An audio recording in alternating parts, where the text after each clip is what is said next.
In the previous episode, we explored how by being grounded, stable, and holding the space of coherence, where we are in a state of peace, harmony, balance, we can influence wellness and healing for our animal companions as well.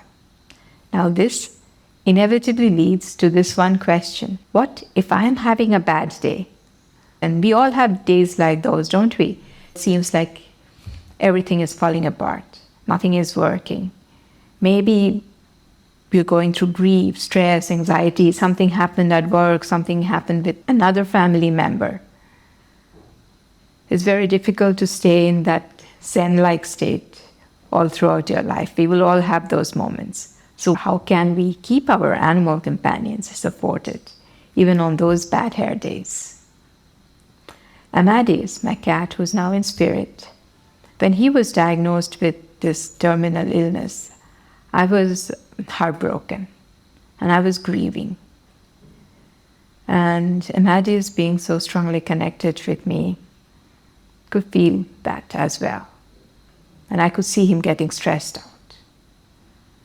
So I started doing this thing.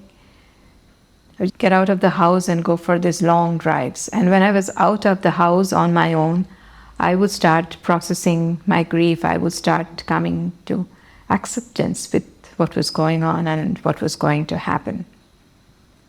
And while I was out, Amadeus had his space too, where he could just take a deep breath and sigh and be on his own. So when I come back, we have both established this little space of greater equanimity for ourselves and come to terms with whatever was going on in our own ways. And there are so many different options, so many things that you can do or not do to keep your animal companions supported through the ups and downs. First and foremost, remember that your animals are not expecting you to be perfect. They just need you to be who you are, and they love you for who you are. There is no expectation that every day will be a happy day. And even if they are influenced, or even if they can sense your stress, remember that animals can snap out of emotional overwhelm much faster than us. Unlike us, they don't have this tendency to get stuck. A little running around, extra playtime, and they have shaken all that out. So, the first thing is, do not be harsh on yourself. We take on all the responsibilities of the world and we start blaming ourselves, and guilt steps in and regret steps in. Those just pull you even further down. Remember that you've got this and your animals have got this too. So be kind and gentle with yourself. And no matter what is going on, there is a way out. Second, there are a few ways you can support yourself and your animals. Create a space of your own. Wherever possible, we all have our go-to things we do when we get stressed out. Take a moment now. What are your go-to things? Reflect on them. Some like to dance, some like to sing, some like to listen to music, some like to go for walks, some like to do cardio workouts, some like to journal, meditate. And it's not always one. In most cases, you have an area of options in front of you. So when you go to those things, for example, if you want to do a cardio workout, you're really shaking off all the messy stuff that is stuck in your head, and you're processing it. So do that. If you can, do that away from your animal companions, excellent. If not, that is also fine. For example, if you want to do some coloring or if you want to do some meditation and your animal is next to you, that is perfect because they will also be able to see how the energies are shifting. Whatever works for you, do that. So the first step is to take care of yourself. Do whatever you need to do to take care of yourself. Now, if you're someone who is very much into energy work, Then also remember that this is an energetic connection, right? Energy connections work on two principles. The first one is intention, and the second one is permission. You set an intention for something. So in this case, you're going to set an intention that your animals are separate from you. And if another being is involved, then you also need permission of that being. So let's just focus on intention. Set that intention that this is my stuff and I'm going to handle this. And then, very firmly, with a very firm intention, tell your cats and dogs, your animal companions, tell them, I have got this, I know how to process this, and I do not need your help, thank you very much. All I need from you is to give me the space that I need. Just as I do not intrude upon your space, I need you to respect my space now. Say this to them in a very firm voice, in whatever language you use. They will get it.